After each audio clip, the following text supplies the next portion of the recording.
दोस्तों, my name is Roshan Kumar. Welcome to Roshan classes Patna. तो मैं आपको आज class 9th science chapter first matter in our surrounding का इन टेक्स्ट क्वेश्चन पूरा करवाऊंगा। तो फर्स्ट क्वेश्चन हम देखते हैं पेज नंबर 3 का। क्वेश्चन फर्स्ट है, which of the following are matter, यानी कि जो chair, air, love, smell, hate, almonds, thought, cold drink, smell of perfume. तो इसमें हमें बताना है कि जो कौन है जो मैटर है। तो जैसा कि आप जानते हैं कि जो anything that occupy space and has mass is called matter. Matter can exist in the 3 physical state, solid state, liquid state and gaseous state. तो इसी के आधार पर हम इसको यानी कि पहचानेंगे कि कौन मैटर है और कौन नहीं है। तो इसमें हमें बताना है कौन मैटर है। तो मैटर है वो है chair and almonds. Chair and almonds are forms of matter in the solid state, यानी कि सॉलिड स्टेट में ये पाए जाते हैं तो ये तो मैटर ही होंगे। और cold drink is liquid state of matter, यानी कि कोल्ड ड्रिंक है जो लिक्विड स्टेट में पाए जाते हैं तो ये भी चेयर और एलमोंड्स और कोल्ड ड्रिंक ये भी मैटर ही होंगे। और air and smell of perfume are gases state of matter, यानी कि जो एयर और स्मेल ऑफ परफ्यूम है वो भी गैसेस स्टेट में पाए जाते हैं तो इसीलिए वो भी मैटर ही होंगे। तो ये सब यानी कि जो chair, almonds and cold drink, air, smell of perfume ये हो गए मैटर हो गए। और तो अब इसके बाद हम देखते हैं सेकंड क्वेश्चन क्या है। अगर हमें सिर्फ स्मेल दिया गया होता तो ये मैटर नहीं होता, और स्मेल ऑफ परफ्यूम होगा तो ये मैटर होगा। अब इसके बाद हम देखते हैं second question, give reasons for your answer, यानी कि जो रीजन देना है इसमें जो आंसर जो हम देंगे उसका। The smell of hot sizzling food reaches you several metres away but to get the smell from cold food you have to go close, यानी कि जो गर्म खाना आता है वो यानी कि जो उसका जो स्मेल होता है वो हमारे जो नॉस्ट्रिल, हमारे यानी कि जो नाकों तक वो बहुत जल्दी से ही पहुंच जाता है। और जो ठंडा खाना होता है यानी कि जो वो उतना जल्दी नहीं पहुंच पाता है उसको, यानी कि हमें स्मेल लेने के लिए हमें उसको यानी क्लोज जाना पड़ता है। तो ये इसका जो हमें रीज़न देना है तो हमें ये आंसर होगा solid diffuse at very slow rate, यानी कि जो सॉलिड है वो बहुत ही स्लो रेट से डिफ्यूज करता है। But if the temperature of the solid is increased then the rate of diffusion of the solid particle into air increases. अगर हम टेम्परेचर को बढ़ाएंगे सॉलिड का तो वो डिफ्यूजन का रेट होगा वो भी बढ़ जाएगा। This is due to an increase in the kinetic energy of the solid particle. यह किस कारण होता है? काइनेटिक एनर्जी के कारण होता है।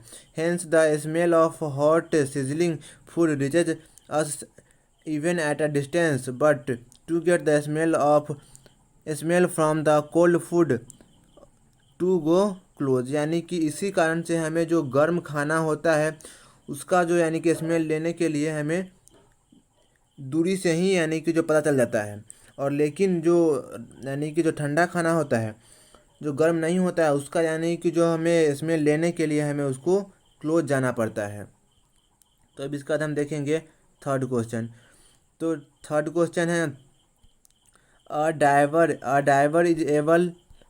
diver is able to cut through water in a swimming pool, which property of matter does this observation show। यानी कि जो डाइवर यानी कि तैराक है वो पानी को जो स्विमिंग पूल में तैरता है तो वो कैसे काट देता है, तो ये किस प्रॉपर्टी को शो करता है मैटर का। तो इसका जो आंसर होगा the ability of diver is to cut through water in swimming pool shows that the matter is made up of particle, यानी कि जो मैटर है जो पार्टिकल से बना हुआ है इसी कारण तो हम उसको यानी कि तोड़ पाते हैं, यानी कि जो वाटर है उसको हम कट कर पाते हैं, नहीं तो हम नहीं कट कर पाते। तो अब इसका हम देखेंगे फोर्थ क्वेश्चन क्या है। What are the characteristic of particle, यानी कि जो पार्टिकल ऑफ मैटर है उसका जो यानी कि कैरेक्टरिस्टिक क्या है, गुण क्या है। तो इसका जो आंसर होगा the characteristic of particle of matter are follows. First है particle of matter have space between them, यानी कि जो पार्टिकल ऑफ मैटर है उसके बीच में स्पेस होता है। Particle of matter are continuously moving, यानी कि जो पार्टिकल ऑफ मैटर होता है वो कंटिन्यूस मूव करता रहता है।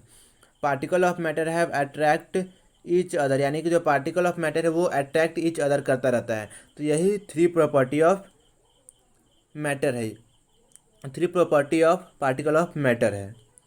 तो अब इसके बाद हम देखेंगे अगले पेज का, पेज नंबर 6 का हम क्वेश्चन देखेंगे। तो पेज नंबर 6 का क्वेश्चन है, फर्स्ट क्वेश्चन है the mass per unit volume of a substance is called density.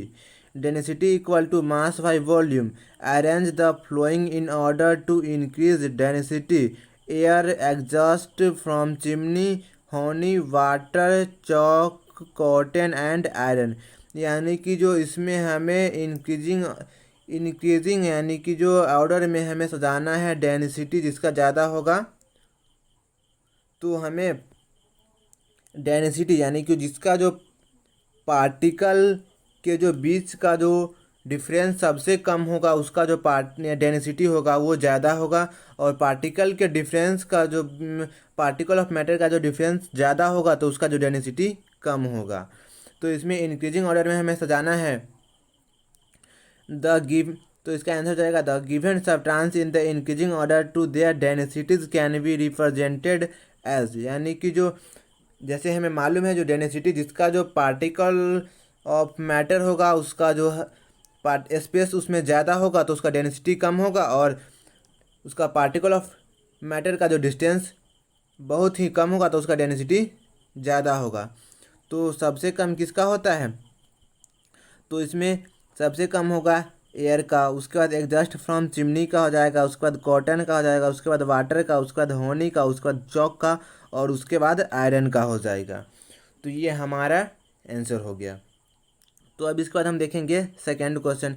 Second का फर्स्ट क्वेश्चन क्या है, tabulate the differences in the characteristic of state of matter, यानी कि जो स्टेट ऑफ मैटर है उसमें हमें स्टेट ऑफ मैटर के जो यानी कि थ्री टाइप्स है उसमें हमें डिफरेंस बताना है। तो इसका जो आंसर हो जाएगा the difference in the characteristic of state of matter are given in the following table. तो इस तरह से हमें एक टेबल बनाना है। तो सॉलिड स्टेट पहले दिन सॉलिड स्टेट है, उसके बाद लिक्विड स्टेट और उसके बाद गैसियस स्टेट। तो सॉलिड का जो कैरेक्टरिस्टिक क्या है, definite shape and volume. Solid का जो होता है डिफिनिट शेप होता है और डिफिनिट वॉल्यूम होता है, और लिक्विड का होता है no definite shape. Liquid attain the shape of the vessel in which they are kept, यानी कि जो लिक्विड होता है वो जिस वेसल में हम उसको रखेंगे उसका जो शेप वो अटेन कर लेता है, प्राप्त कर लेता है। और लिक्विड का जो होता है वो शेप फिक्स नहीं होता है। Gases have neither a definite shape और नर अ डिफिनिट वॉल्यूम, यानी कि जो गैस का होता है वो डिफिनिट शेप भी नहीं होता है और डिफिनिट वॉल्यूम भी नहीं होता है। सॉलिड होता है जो इनकॉम्प्रेसिबल होता है, इस सॉलिड को हम कॉम्प्रेस नहीं कर सकते हैं, और लिक्विड स्टेट को हम compressible to a small content, यानी कि जो लिक्विड को हम थोड़ा कॉम्प्रेस कर सकते हैं, थोड़ा ही कॉम्प्रेस कर सकते हैं। और गैसेस स्टेट में हाईली कॉम्प्रेसिबल, यानी कि ये बहुत ज़्यादा इसको हम कॉम्प्रेस कर सकते हैं गैसेस स्टेट में। और इसके बाद थर्ड ये यानी कि जो एक स्टैटिक है क्या है, there is a little space between the particle of solid, यानी कि जो पार्टिकल ऑफ सॉलिड के जो बीच में जो डिस्टेंस होता है वो स्पेस होता है वो सबसे कम होता है। और उसके बाद लिक्विड स्टेट में देज particle have a greater space between them, यानी कि जो लिक्विड में होता है ये सॉलिड के तुलना में थोड़ा इसमें ज़्यादा स्पेस होता है पार्टिकल के बीच में। और गैसेस स्टेट में होता है the space between gas particle is greatest, यानी कि जो पार्टिकल का जो डिस्टेंस होता है वो गैसेस स्टेट में वो सबसे ज़्यादा होता है, स्पेस सबसे ज़्यादा होता है। देज particle attract each other very strong, यानी कि जो सॉलिड स्टेट में होता है वो पार्टिकल होता है वो यानी कि बहुत ही स्ट्रांग से अट्रैक्ट किया हुआ आता है पार्टिकल को। और यानी कि जो सॉलिड का जो फोर्स ऑफ अट्रैक्शन होता है वो ज़्यादा होता है। और लिक्विड का इसके बाद हम देखते हैं the force of attraction between the liquid particle is less than solid, यानी कि जो लिक्विड पार्टिकल का जो फोर्स ऑफ अट्रैक्शन होता है वो कम होता है सॉलिड के तुलना में। The force of attraction is list between gaseous particle, यानी कि जो सबसे कम होता है फोर्स ऑफ अट्रैक्शन किस में होता है, गैसियस स्टेट में होता है। Particle of solid can not move freely, यानी कि जो पार्टिकल ऑफ सॉलिड होता है वो मूव नहीं करता है वो फ्री से। और लिक्विड का जो पार्टिकल होता है वो मूव फ्री करता है, फ्री से मूव करता है। Gaseous particle are in continuous random motion, यानी कि जो गैसियस जो पार्टिकल होता है उसका जो मोशन होता है वो रैंडम मोशन होता है। वो यानी कि कभी ऊपर जाएगा तो कभी नीचे जाएगा, ये हमेशा मोशन में ही रहता है गैसियस पार्टिकल। तो अब इसके बाद हम देखेंगे सेकेंड क्वेश्चन क्या है। Comment upon the following rigidity, compressibility, fluidity, filling a gas container, shape, kinetic energy and density. यानी कि इसमें हमें rigidity, compressibility, fluidity, filling a gas container, shape, kinetic energy and density का इसमें हमें डिफिनीशन बताना है, या इसमें हमें थोड़ा समझाना है। तो हम इसका जो सबसे पहले हम पढ़ेंगे रिगिडिटी। तो रिगिडिटी क्या होता है, rigidity can be expressed as the tendency of matter to resist a change in the shape.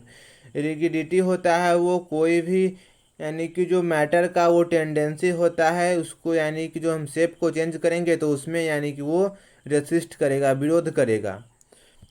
Compressibility is the ability to reduce to a lower volume when force is applied, यानी कि जो हम compressibility क्या होता है, वो ability होता है जो कोई भी और यानी कि ऑब्जेक्ट हो उसको जो हम यानी कि जो वॉल्यूम को यानी फोर्स अप्लाई करके उसको हम वॉल्यूम को थोड़ा कम कर दें तो कॉम्प्रेसिबिलिटी हो जाएगा। Fluidity, fluidity is the ability to flow, fluidity क्या होता है, वो एबिलिटी टू फ्लो होता है।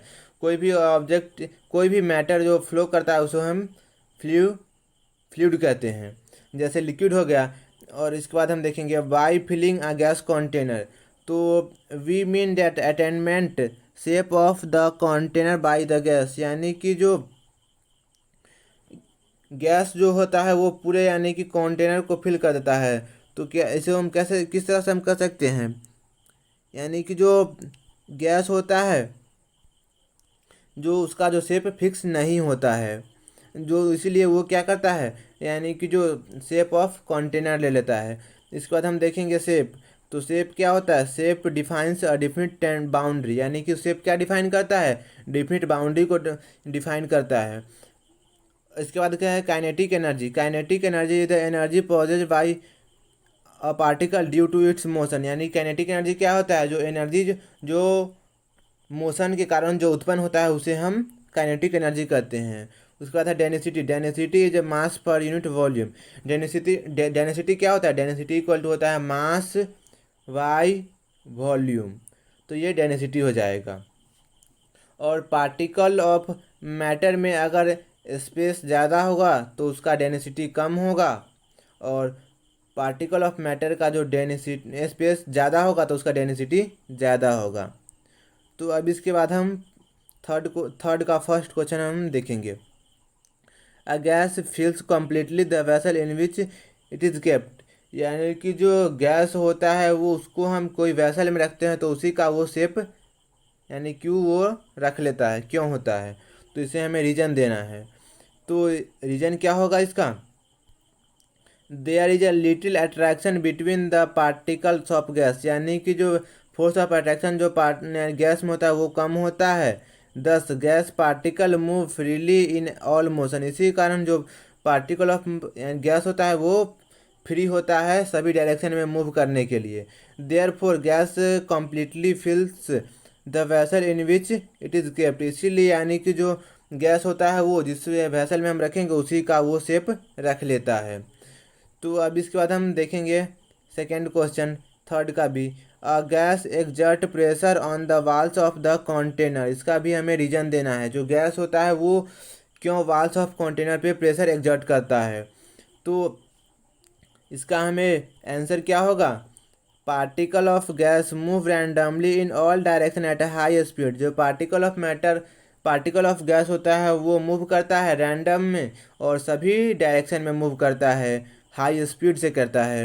As a result the particle hit each other and also hit the walls of the container with a force, यानी कि इसी कारण जो पार्टिकल होता है वो हीट करता है वॉल्स ऑफ कंटेनर पे फोर्स लगा करके।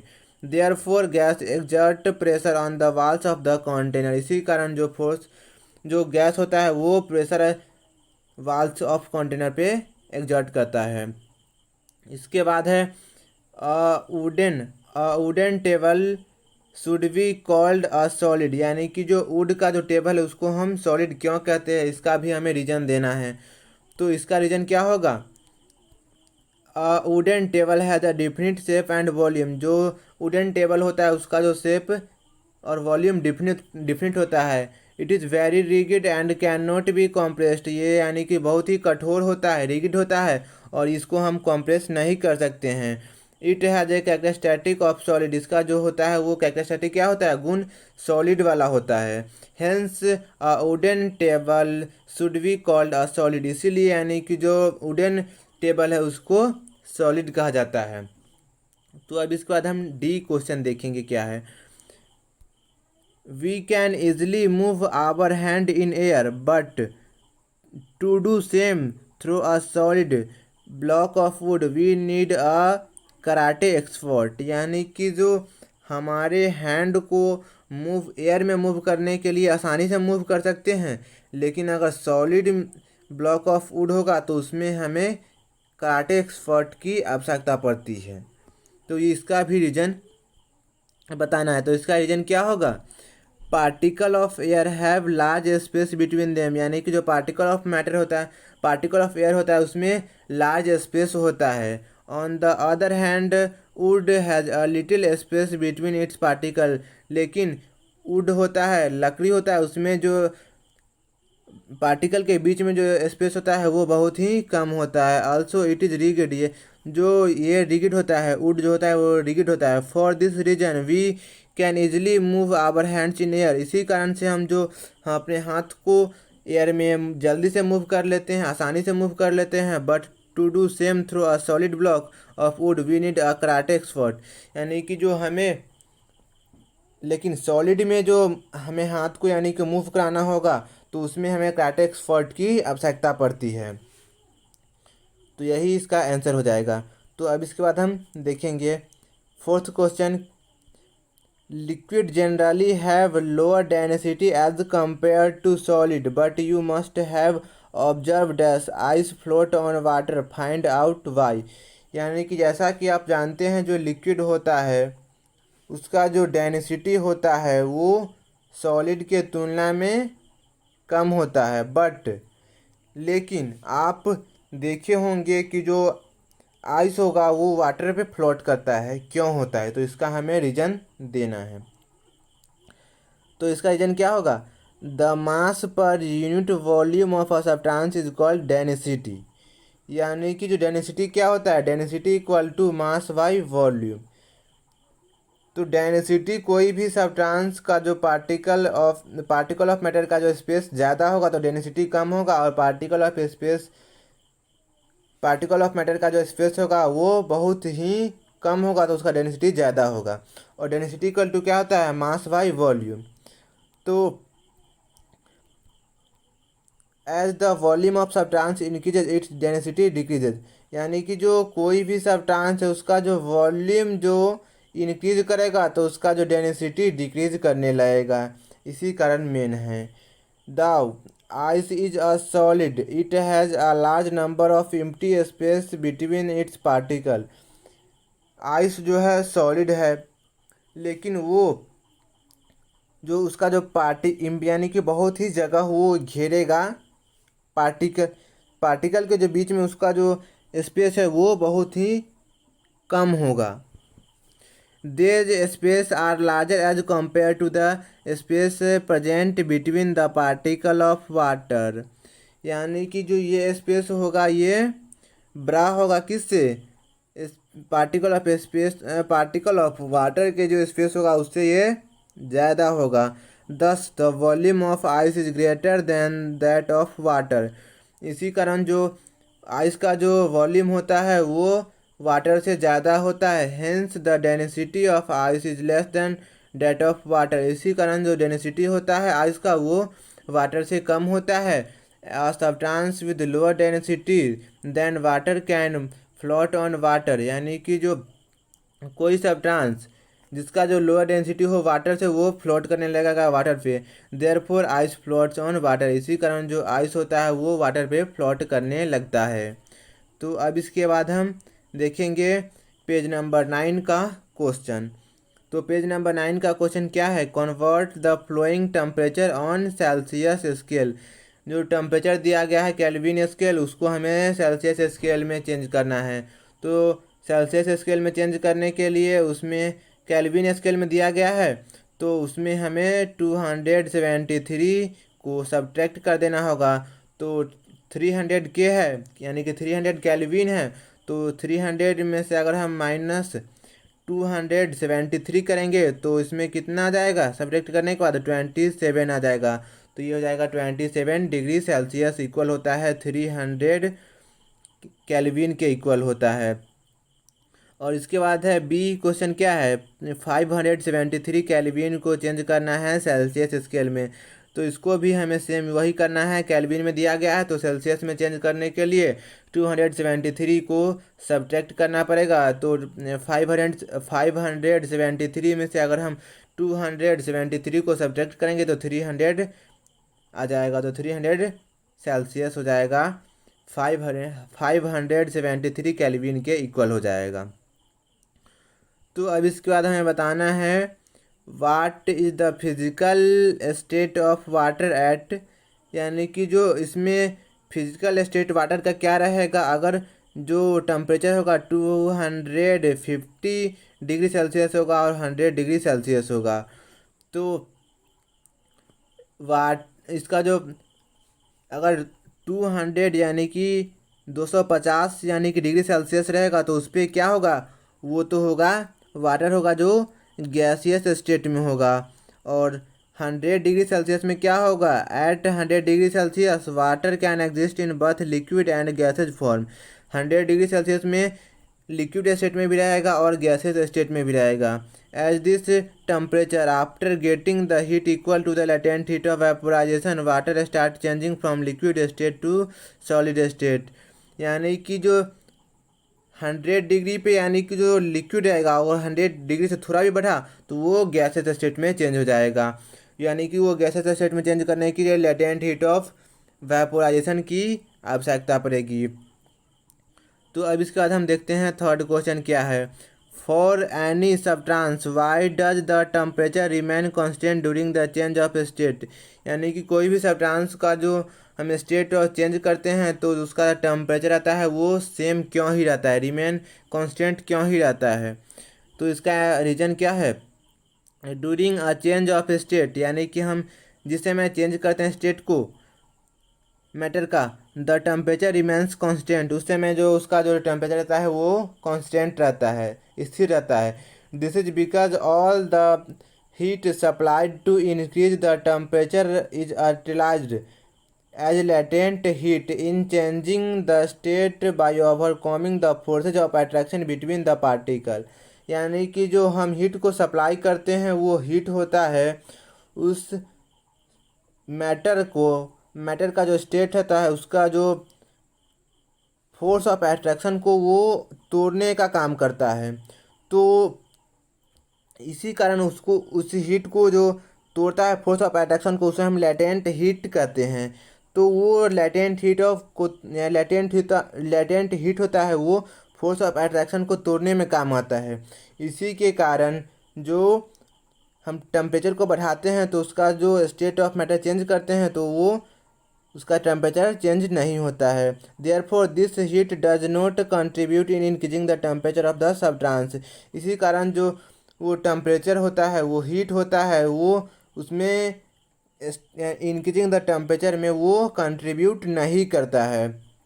इसके बाद है फोर्थ क्वेश्चन है, suggest a method to liquefy atmospheric gases, यानी कि जो एक मेथड का इसमें हमें बताना है जो एटमॉस्फेरिक गैसेज को हम लिक्विफाई कर सकते हैं। By applying pressure and reducing the temperature atmospheric gases can be liquefied, यानी कि जो अगर हम प्रेशर को अप्लाई करेंगे और टेम्परेचर को रिड्यूस करेंगे तो हम यानी कि जो गैस को लिक्विफाई कर सकते हैं।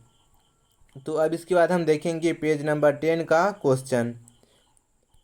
फर्स्ट क्वेश्चन क्या है, why does a desert cooler cool better on a hot dry day, यानी कि क्यों डिजर्ट में भी यानी कि जो यानी कि जो दिन में होती है वो गर्मी होती है और रात में ठंडी होती है दिन की तुलना में, क्यों होती है?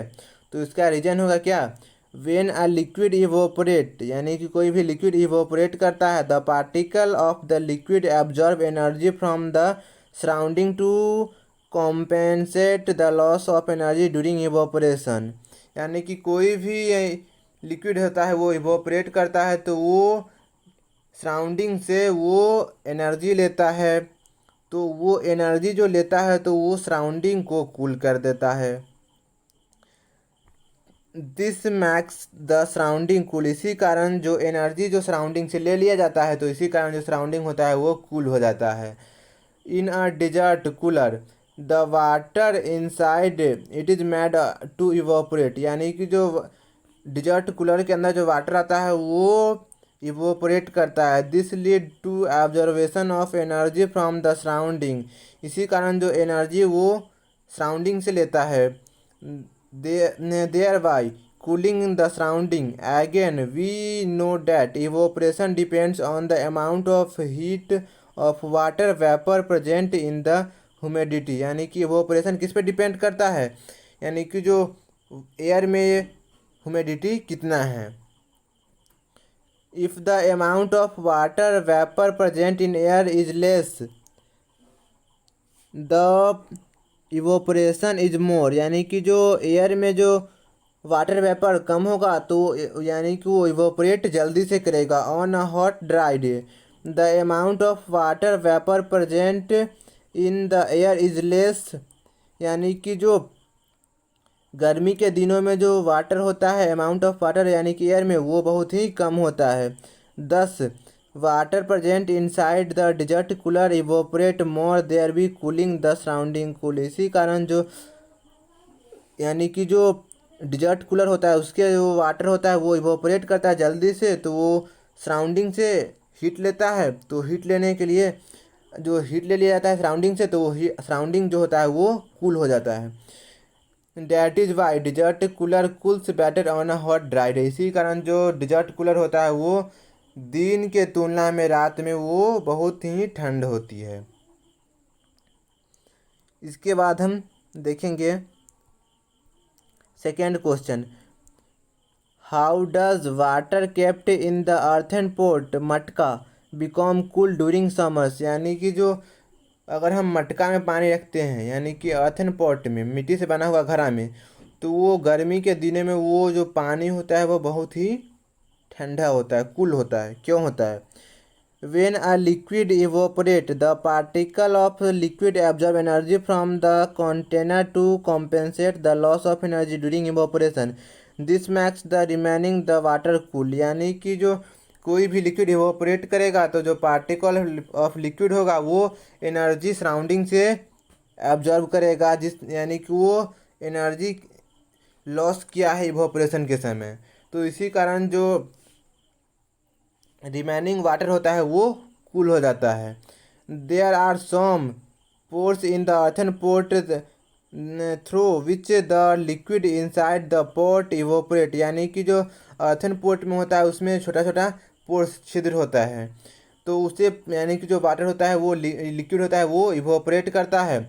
This evaporation makes the water inside the pot cool, in this way water kept in earthen pot becomes cool during summers, यानी कि इसी कारण जो उसमें आर्थन पोर्ट में यानी कि जो छोटा छोटा छिद्र होता है तो वो इवोपरेट जल्दी करता है। तो इवोपरेट जल्दी यानी कि इवोपरेशन होने के लिए लेटेंट हीट को चाहिए, तो वो लेटेंट हीट लेता है, तो उसका जो अंदर का जो पानी होता है उसमें एनर्जी ले लिया जाता है, तो वो ठंडा हो जाता है।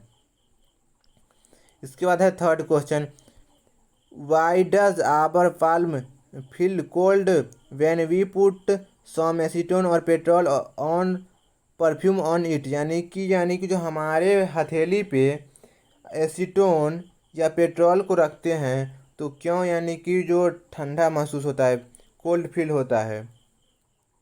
When we put some acetone और पेट्रोल और परफ्यूम ऑन आवर पाल्म, यानी कि जैसे ही हम एसीटोन या पेट्रोल या परफ्यूम अगर हम अपने हथेली पे रखते हैं, it evaporate during the evaporation, ये इवोपरेट करने लगता है।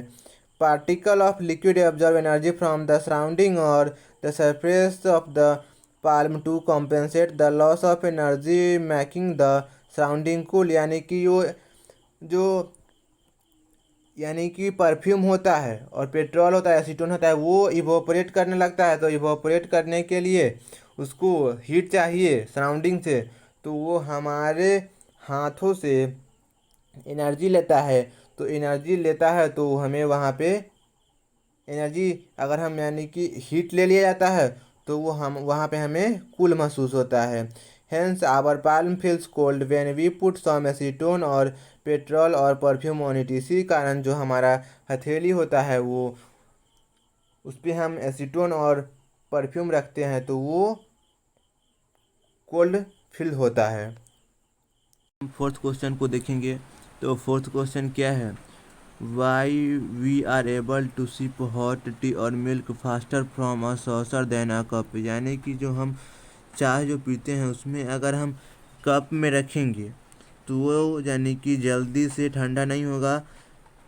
यानी कि उसको अगर हम प्याली में रख दें यानी कि सॉसर में रख दें उसमें, वो बहुत जल्दी ही ठंडा हो जाता है। क्यों होता है, तो यानी कि जो सॉसर होता है वो ढक्कन की तरह होता है, प्याली, तो उसका जो एरिया होता है, सरफेस एरिया, वो ज़्यादा होता है और कप का कम होता है। तो इसका आंसर क्या हो जाएगा, a liquid has a larger surface area in the saucer than in the cup. यानी कि सॉसर का जो सरफेस एरिया है वो ज़्यादा है और कप का कम है। Thus it evaporates faster and cools faster in a saucer than in a cup. इसी कारण जो इवोपरेट यानी कि सरफेस एरिया अगर ज़्यादा होगा तो इवोपरेशन भी ज़्यादा होगा, सरफेस एरिया कम होगा तो इवोपरेशन भी कम होगा। यानी कि जो इवोपरेशन है वो डायरेक्टली प्रोपोर्शनल है किससे, सरफेस एरिया से। For this reason we are able to sip hot tea और milk faster from a saucer then a cup.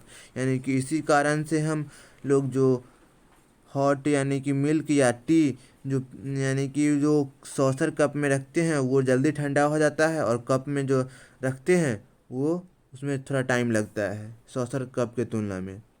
इसके बाद फिफ्थ क्वेश्चन क्या है, which type of cloth should we wear in summer. यानी कि जो summer में हमें किस टाइप का कपड़ा पहनना चाहिए। तो जो इसका जो आंसर हो जाएगा, we should wear cotton cloth in the summer. हमें यानी कि गर्मी के दिनों में कॉटन क्लॉथ पहनना चाहिए। ड्यूरिंग समर वी स्वेट मोर। यानी कि गर्मी के दिनों में हमें जो पसीना वो ज़्यादा आता है। On the other hand cotton is a good absorber of water. यानी कि कॉटन है जो गुड ऑब्जर्वर ऑफ वाटर है। कॉटन जो वाटर को एब्जॉर्ब कर लेता है, शोषित कर लेता है। Thus it absorb sweat from the our body and exposes the liquid to the atmosphere. यानी कि जो ये जो हमारे पसीनों हमारे जो शरीर से पसीना निकलता है उसको भी एब्जॉर्ब कर लेता है। Making evaporate faster. यानी कि जो ये जो पसीने को जो कॉटन यानी में जो वो एब्जॉर्ब कर लेता है तो वो इवोपरेट होता है। तो इवोपरेट होने के लिए लेटेंट हीट चाहिए, तो लेटेंट हीट हमारे शरीर से लेता है। During this evaporation particle on the surface of the liquid gain energy from the our body making the body cool. तो वो जो लेटेंट हीट लेता है हमारे बॉडी से, तो हमारे बॉडी को कूल फील होता है। तो इसके बाद हम मेंटेन इन आवर सराउंडिंग के जितने भी एमसीक्यू क्वेश्चन होंगे उनको हम पूरा करेंगे। और ये हमारा मैटर इन आवर सराउंडिंग का पूरा चैप्टर कंप्लीट हो चुका है। थर्ड पार्ट फर्स्ट सेकेंड और थर्ड डिस्क्रिप्शन बॉक्स में लिंक दे दिया गया है।